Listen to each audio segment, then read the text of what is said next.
Okay, here we go. I may lose my voice sometime in this. The allergies are killing me. I don't know why.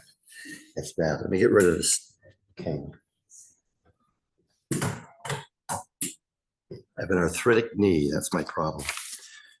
Welcome everybody. I'm really glad you all came.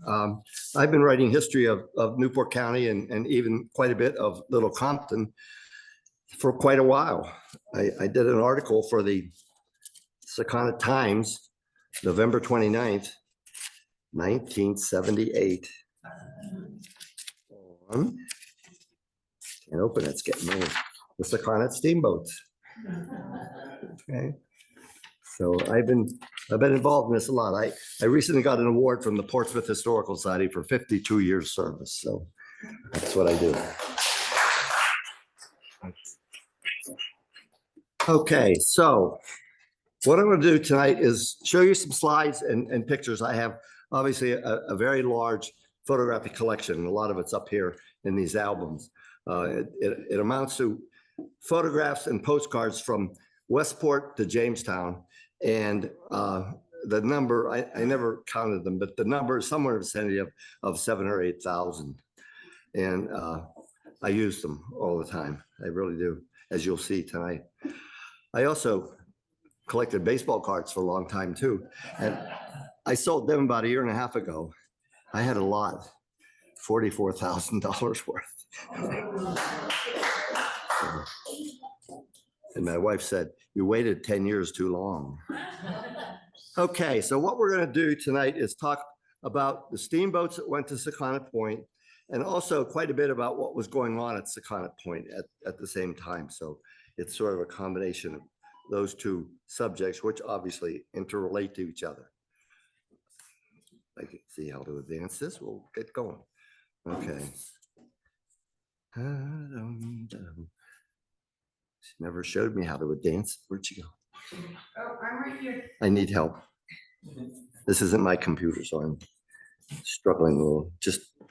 Don't I just push up or down? Yeah, or Oh, sideways? maybe we just click on that one. Sorry, guys. Oop, there it Yeah, you was. did it. There you go. This one. Yep. Oh, wait, what did you push? A bunch of different things. Which one works? You can try That the forward and back one. arrows. Okay, sideways. Yeah. Okay, thank you. Sorry for the confusion. I'm going to give you about probably 5 slides or 6 slides that are mostly text, and then we'll get into pictures. But I have to sort of set the scene a little bit about what was going on. I think this is it's a much folded map of the area, but I think it's really interesting because one of the things it shows mostly is the width of the Sakonnet River at its bay, at the ocean. It's significantly wider there than it is elsewhere. And I'm going to talk about the Sakonnet River a lot, as you'll see. Sakonnet Point, most of you know where it is, I hope.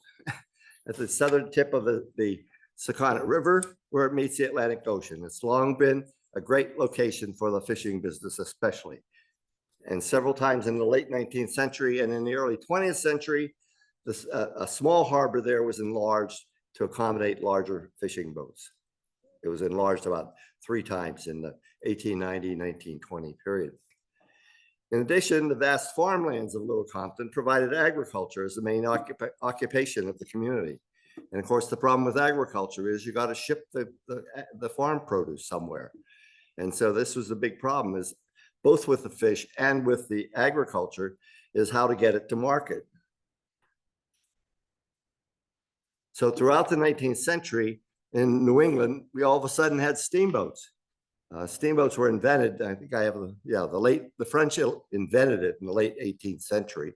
It wasn't Robert Fulton, actually, he came along later.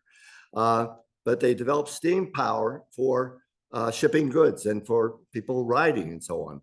And the steamboat age began really, as far as the United States was concerned, with Robert Fulton's Folly, as it was called, in 1807, when he had a steamboat that went on the Hudson River and went from New York up to Albany. So that created a big competition between the steamboats and the sailing ships. And they actually, hard to believe, but they raced each other. And sometimes the sailing ships won because of problems they had with the steamboats. They were early. Anyway, the steamboats ultimately were faster, could haul more freight, and could control their itinerary better. So that's the first steamboat in Rhode Island area was Firefly, which arrived from New York City after a voyage of 28 hours, well, in 1817, and was on the route from Providence to Newport, a 3-hour trip. And there was great rivalry, competition between the sailboats and the Firefly. And the Firefly wasn't as maneuverable as some people thought. It didn't last very long. But later, as we get into the further into the 19th century, the steamboat activity really accelerated. And eventually there were 7 steamboat lines traveling in the Providence, Newport, New York area. And of course, hopefully some of you are familiar with, most of you should be familiar with, the magnificence of the Fall River Line from 1847 to 1937. It was exemplary. I've written quite a bit about the Fall River Line, and it's just incredible. It's hard to believe those ships, those steamboats were so big and hauled so many people. They would haul 500-600 people to New York daily from Providence or Boston. Amazing. The Sakonnet River, as we all are familiar with, also became a route for steamboats locally in the 1880s. And by the way, I'm sure you all know this, the Sakonnet River is not a river. It's a tidal estuary, and it has a tidal range from 2 to 7 knots daily. So don't let anybody tell you it's a river. It's not a river. And it gets very shallow sometimes around the Stonebridge area. So that as an introduction, here's a postcard from about 1910 and inviting everybody to come to Sakonnet and have a good time. Now, let me pause for a minute to talk about a famous Sakonnet area photographer at the turn of the last century. He was from Fall River. He was Oscar Edwin Du Bois, and he was a professional photographer. He traveled in his horse and buggy. Is this coming up okay? In his horse and buggy, this whole area from Westport to Jamestown. And he created a photographic record of houses, street scenes, beaches, people, all kinds of highlights of the area. And most of that work was done between 1904 and 1910. In spite of the fact that he lived until 1940, he was a professional photographer in Fall River. And one of the things that was interesting is that as I was trying to track down things about him, the one thing we did find was his gravestone. And we found that he had died in 1940. And when I did a book on him of about, I had all the Du Bois postcards I had just about. And I said, well, I'm going to put them all in the book. And I'm sure there aren't very many more. I had 80. I now have 720. He was very prolific. He's amazing.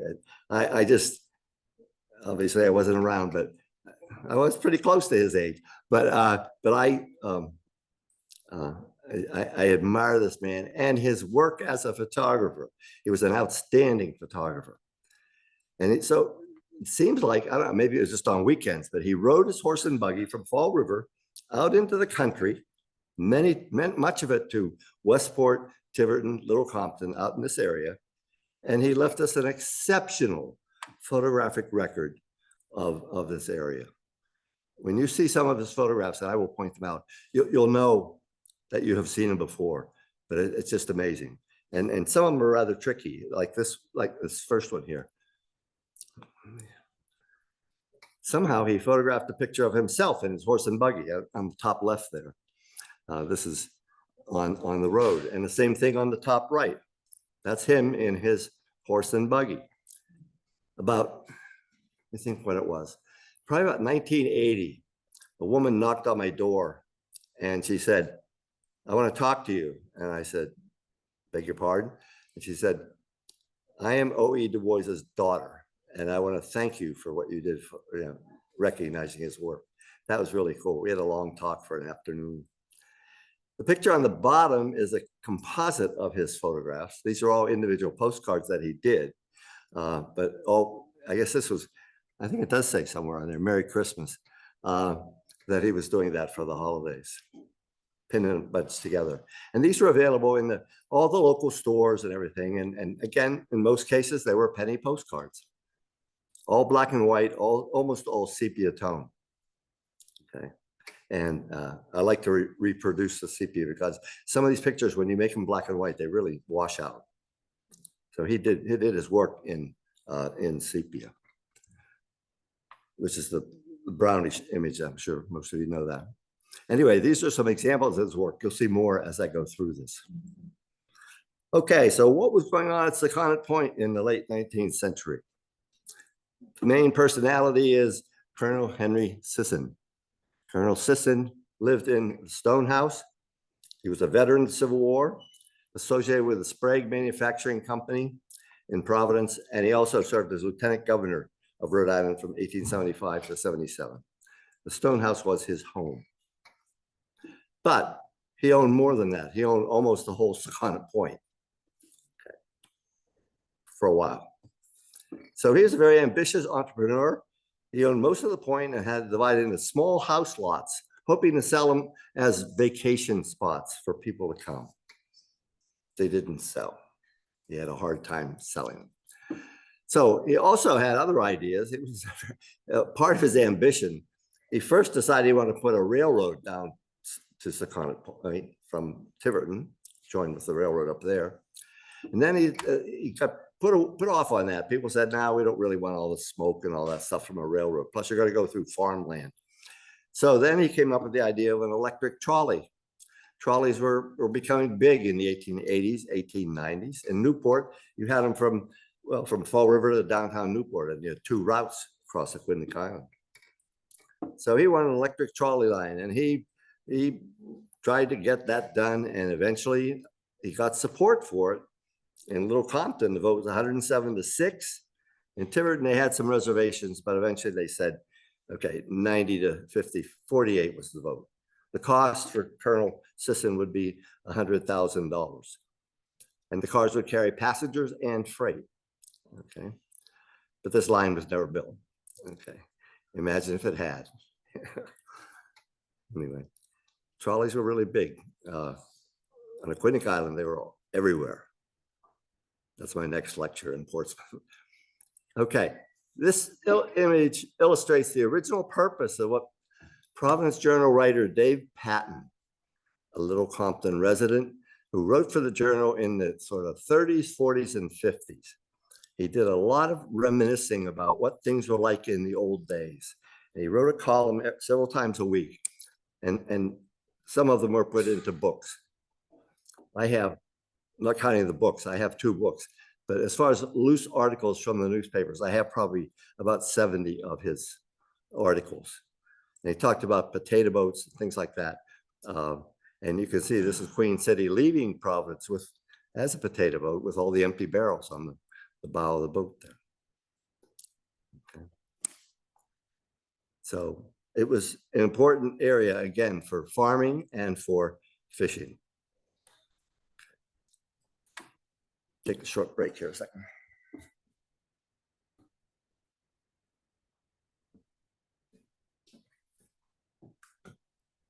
Okay, why would people want to come to Sakonnet Point?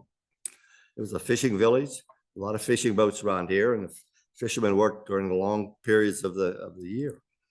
Also at the point was during this 1890 and 1900 period was the West Island Club, a fishing club for many of the wealthy summer residents of Newport. These people in Newport, they came to Newport, built a big mansion.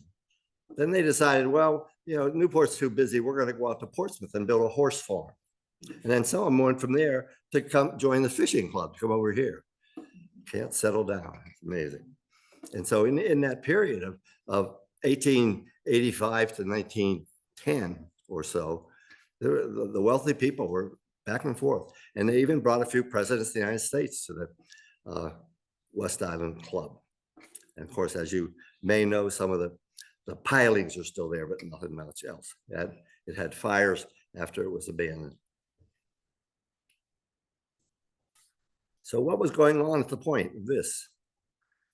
Fishermen had these shacks down there that were somewhat scary as far as their building is concerned. But they lived there during the fishing season and went out to sea. And I have several postcards here of the fishermen at work here. Here's another one.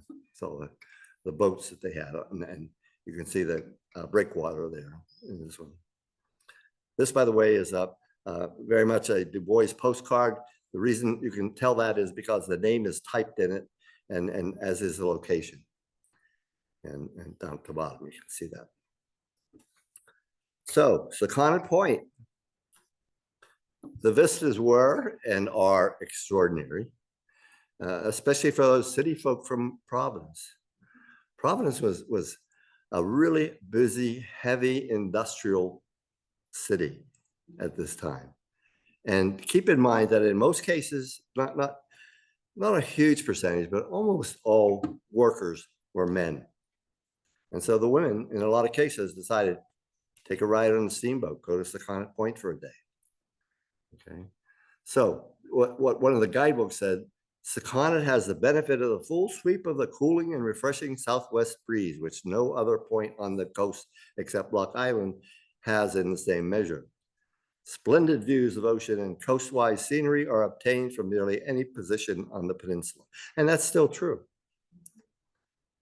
I started coming over here probably about 1975, and probably 3 or 4 times a year I still do, just to ride around and walk around at the point and so on. I love coming over here. It's a great place. And this is a really interesting postcard view, because you can see in the middle of this postcard, you can see the hotel. You can see some of the other outbuildings and everything were there. You can see in the center bottom, Du Bois horse and buggy. And you can see the road to Sakonnet there between the stone walls. That was not too many people came down, I guess, at least by horse and buggy. And here's some more of the fishing folk.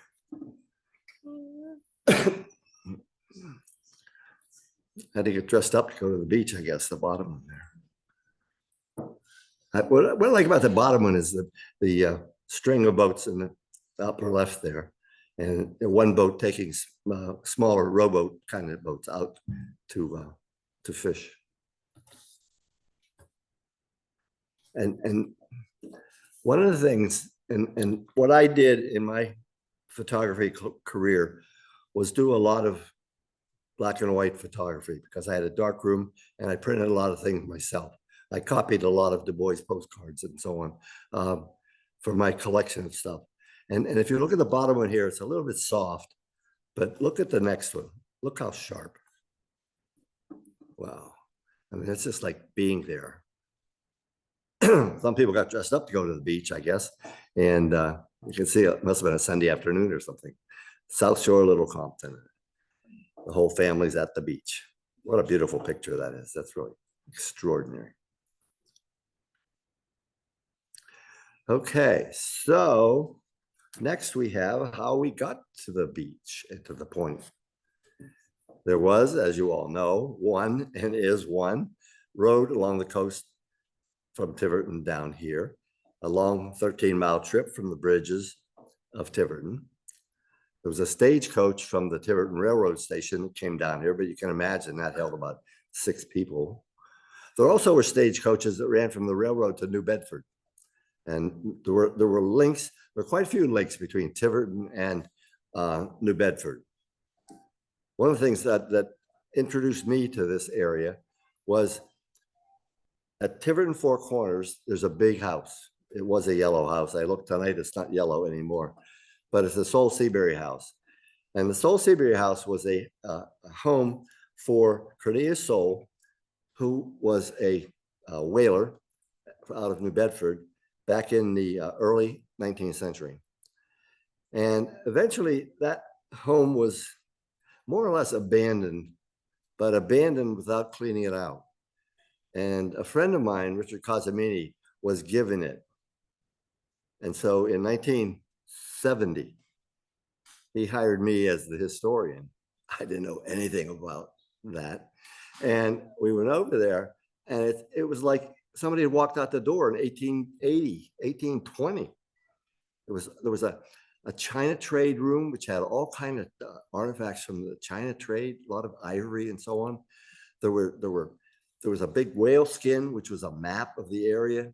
There was all kinds of historic stuff. And this friend of mine who owned it was Richard Cosimini from Portsmouth. He eventually would get tired of things, and he did. And I worked there 2 summers as a curator and with another woman, and we had a lot of fun just showing off that house. It was really great. And so eventually he decided he auctioned it all off. I could not go to the auction. It was really sad. I did scoff a couple of books out of the library though, before the auction. And it was just a beautiful home.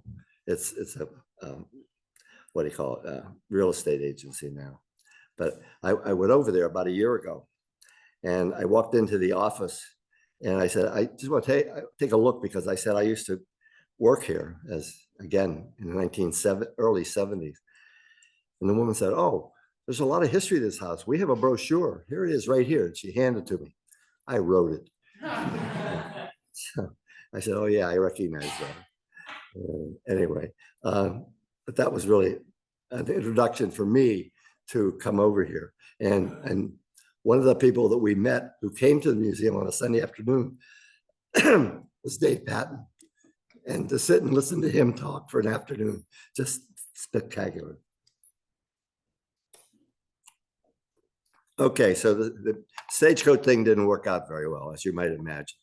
There were other kind of stagecoach options for getting from the point up to the railroad in Tiverton. Eventually, somebody got the idea that we can build some small steamboats. We don't have to have 300-foot ones like the Fall River Line. We can use some small, and we'll haul the fish and we'll haul the produce to market. And Dave called that, whoops, the Glamour Girls of the Bay. And this is the ships. There were 3. Actually, there were 4. The Islander, the Queen City, and the Washoes. You don't pronounce the A. Those are the main ships of the Sakonnet line. And they're all about the same size. I have dimensions on some of them here. And they sailed from Providence to the point and stopped off various places along the way. The first one to come to the point was Dolphin. Neither of the ones I just showed you the pictures of. I don't have a picture of Dolphin. That was in 1885. Colonel Sisson got involved in bringing the steamboats on the Sakonnet line, which was created to replace a schooner Caroline, which was a sailboat that had been run by Captain J.A. Petty. Captain Petty's an interesting character in this story. He was a sea captain. He was from, trying to think where he's from, New Bedford, I think. And he was associated with the steamboats here a lot. And there's one story I have. One of the things I acquired over the last 10 years almost are the files of a man by the name of Leonard Panaggio, who lived in Newport, wrote a column for the Journal, column for the Daily News. And it was all about steamboats and people and life in over here. And I got access to his files after he died. And it came out to be 7 full file cabinets, mostly newspaper articles from the time. And they're really interesting to see. And I have that. That's part of my, one of the reasons about this particular presentation was when I sat down, I said, I have too much stuff. How can I sort it out? And it was hard because I started, especially when I started getting Queen City and the Washoes and everybody mixed up with each other. It was a challenge. Captain Petty, one story about Captain Petty, just there's just newspaper articles about this. He disappeared. He went out west. They found him in Los Angeles, and they couldn't figure out why he was there, and he never said. And he was gone for a couple of months, and all of a sudden he was back in Little Compton and involved still in the steamboat business. He was very much actively involved in that. So after Dolphin, which only lasted about a year, it was small. In 1886 came Queen City, 1886. Okay, it was built by the Barber brothers in Brewster, Maine. I have some pictures of some of these being built up there. Someone wrote an article about the shipbuilders. Anyway, she was purchased by Captain Petty for $12,000. She's 103 feet long, 24 feet wide, 150 tons, and a 6-foot draft. That's a pretty small draft, just 6 feet below the waterline. The Queen immediately became involved in sending farm produce and fish to markets in Providence, and some of her cargo also got transshipped from Providence to New York on the night boats over the line. Here's Queen City leaving Providence. Again, I showed you this one before, but it has the empty fish barrels on the bow of the ship, and then arriving at the point, the wharf that was here. These next pictures are going to be hard to read, but one of the things that I have in my files for the steamboats is probably 300 newspaper articles. And this is what they look like. I'm sure they're hard to read on the screen. Well, it's purple, it's a little easier. But different accounts, and the steamboats not only ran regular runs, and they would leave Providence around 9 and get here around noon, and leave about 3 and get back at 6 most days. Schedules changed. On the weekends, they were underway longer. But they also, you could charter one. And sometimes when things got dull for the captain, he'd go back to Providence the other way through Newport on the other side. And there are accounts of that. They did that quite a bit. As you can see in the middle one, Sundays they had special things. They had a Daisy Lady Orchestra. And again, the schedules are all published there. As to, I just have a couple hundred of these kind of newspaper clippings. Moonlight excursions on Sakonnet. They did that too. So, and you know, if you had a group, church group, or any group that people you worked with, whatever, you could charter these boats at a reasonable fee. I didn't mention before that the rate from Providence to Little Compton normally 50 cents. Eventually it got to 75 cents. Okay, so moonlight excursions and everything, these are just 4 of about, as I said, a couple hundred of articles.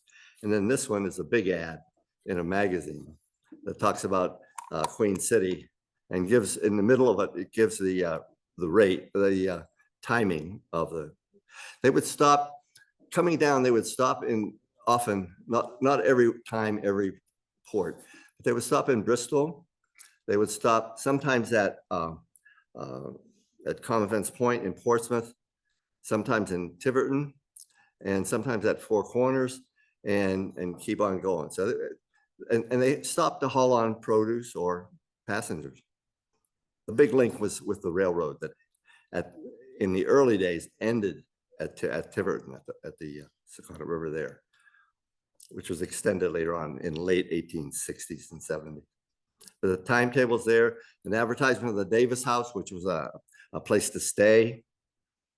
That was pretty expensive. They had a restaurant.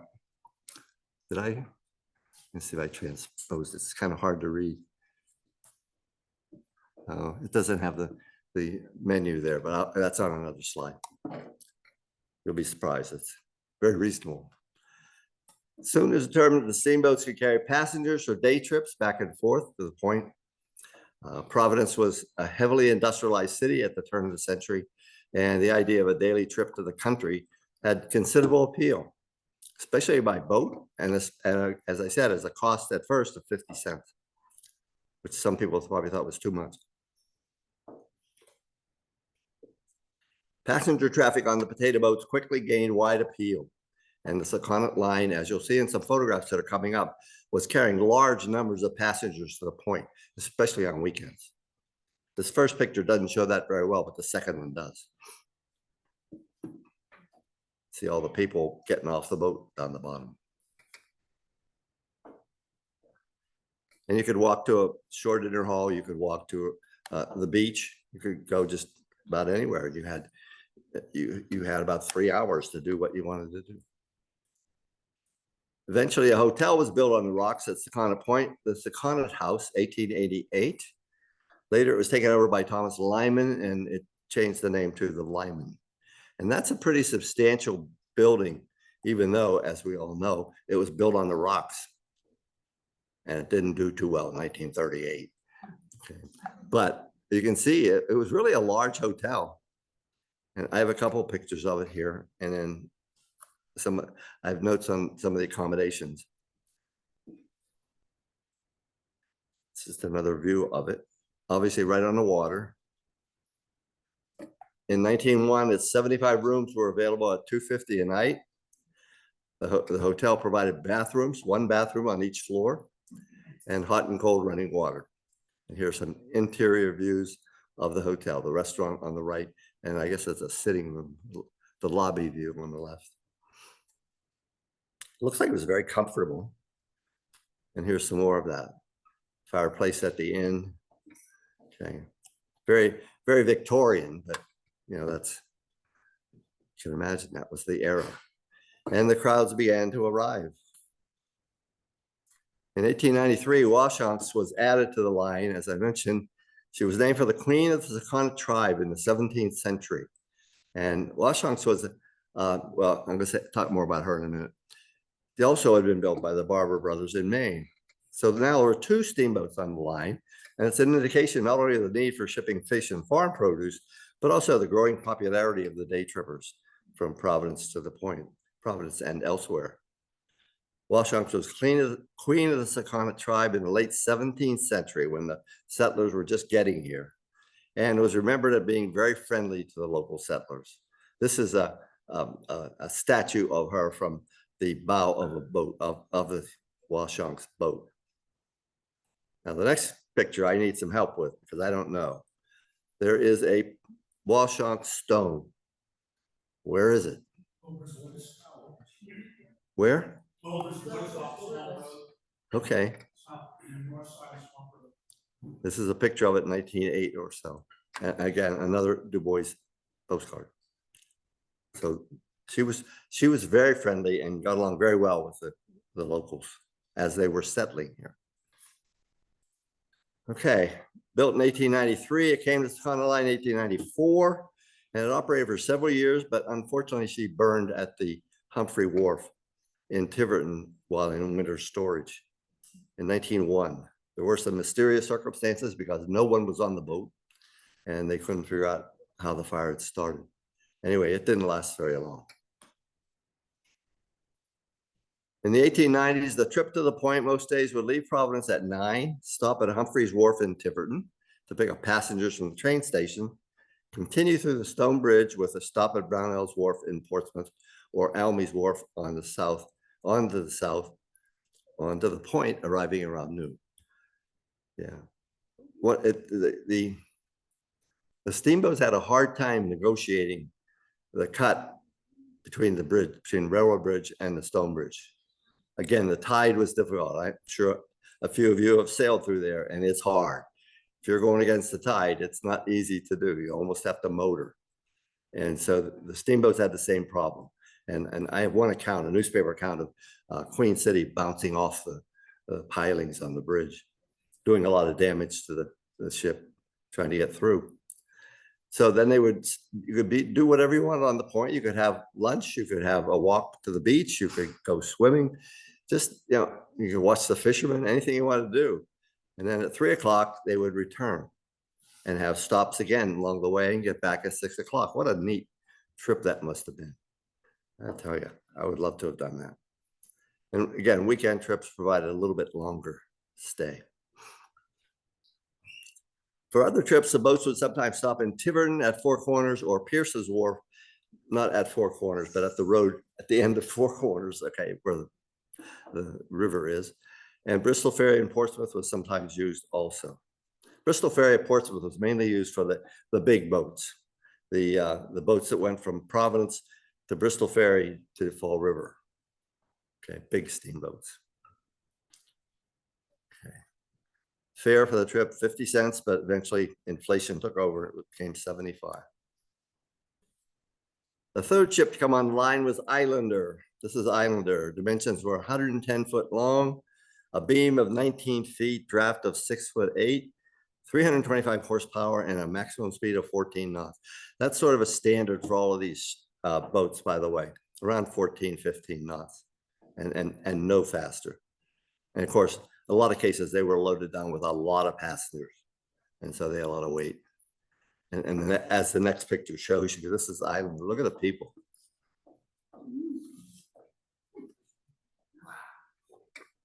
Looks a little down by the bow. Yeah, wow. That's Islander. It's a advertising postcard, obviously. Best shore dinner on the bay. And the next one is one of the things about postcards. I deal a lot in black and white postcards, and because that's how it started. Postcards started, I should mention this. Postcards started about 1888, but there wasn't much until about 1900, 1904. And it boomed during that first decade of the 20th century. And all of a sudden, about 1918, it died. It died because of the need for paper and World War I. And so the scale was, it was very popular, went down, and as soon as the war was over, it went back up further. So, and later, color was added to postcards, and in a lot of cases, the printer would send them to Germany for colorization. And this next one is one of Islander that has been colorized. It's a beautiful picture. Look at that. It's just gorgeous. Again, a lot of people going home. Meanwhile, back at the wharf, things were crowded. Of course, you had to get dressed up, by the way, to go on Steamboat. You couldn't, there wasn't such a thing as casual dress. And then at the wharf itself, horses and wagons sometimes available for the arriving tourists, or stables were nearby, where you could rent a horse and carriage. You could go side trips to Four Corners or Adamsville or anywhere else. This particular postcard was given to me by a woman who said that it was from her father's collection. And so Dad's horses was her father's horses. And kind of cool. Anyway, here's some more of the arrivals. Oh, fishermen working at the point. I'm sure there was kind of a sidelong glance between all the tourists and the fishermen. The fishermen kept working, and they did a lot of their net spreading and things like that, drying out and so on there. Arriving visitors could head for a short walk to the Davis House for a shore dinner. Davis House is the building on the right here. And again, this is another Du Bois postcard. And you could lounge there. You could actually rent a room upstairs, or you could have a shore dinner. And let me show you what that shore dinner looked like. Chowder, fish, roast meats, clam cakes, lobster, and pudding or pie for dessert for 50 cents. And they sold, on weekends, they sold hundreds of shore dinners. So in addition to the Davis House, there was another shore dinner hall there, and that was this one. I'm sure they competed a lot in terms of price and so on. But anyway, that's where you could get similar fare. And on the right of this picture is the steamship ticket office. That's that little building on the right. And so that's right at the wharf.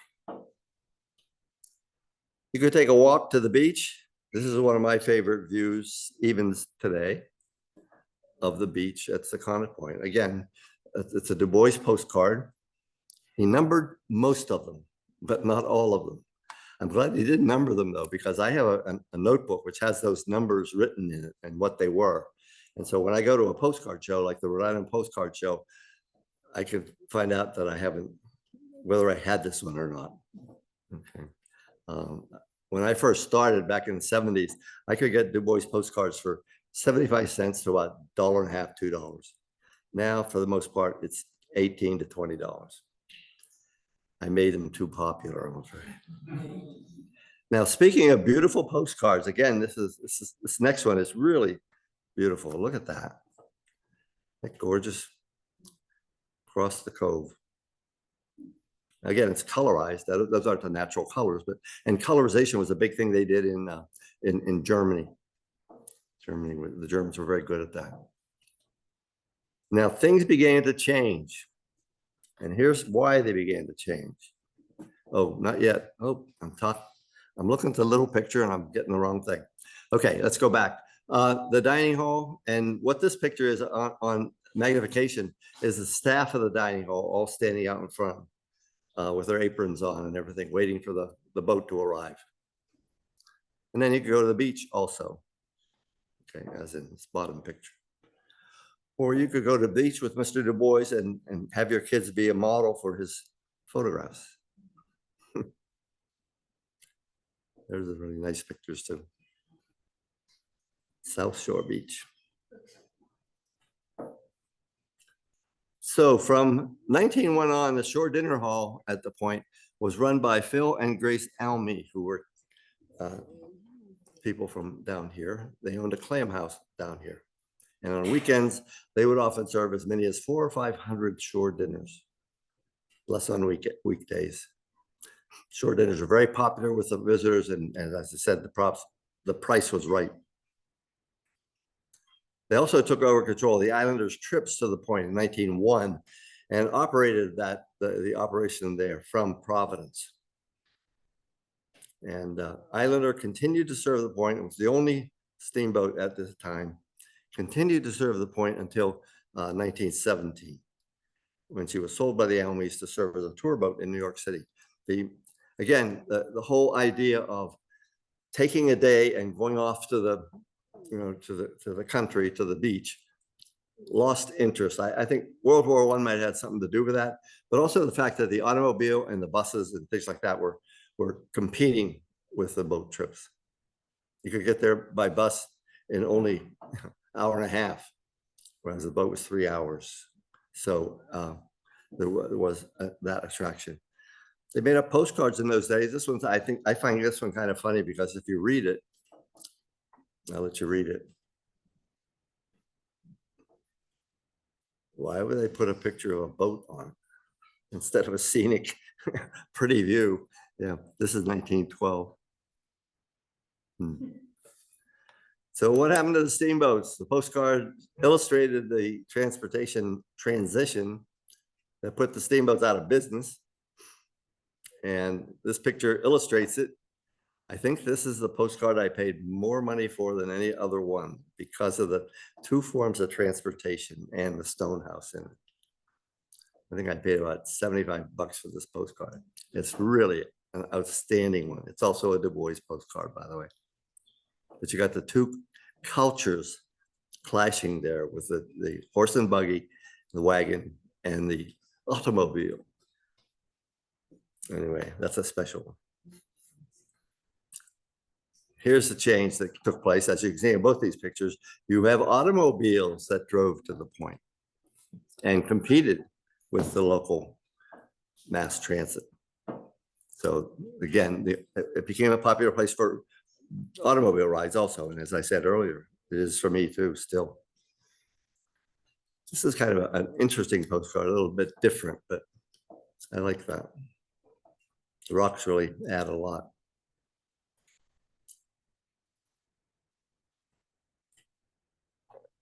Oh, I'm gonna make my time, good. Okay, so the steamboat business slowed as we got toward the war, and probably more importantly, it became more efficient and easier to ship the fish and farm produce to market by that new invention, the truck. The Almys closed down the Sakonnet line in 1917, and the Islander was sold, became a tour boat in New York City. Then came 1938, September, and the whole Point suffered severe damage from a direct hit from the 38 hurricane. And it was almost completely swept clean of every building. But the locals were resilient. Much of it was rebuilt, and today is still a wonderful location for a day trip. It's just a great spot. And for my last slide, I make that trip off. I love that trip.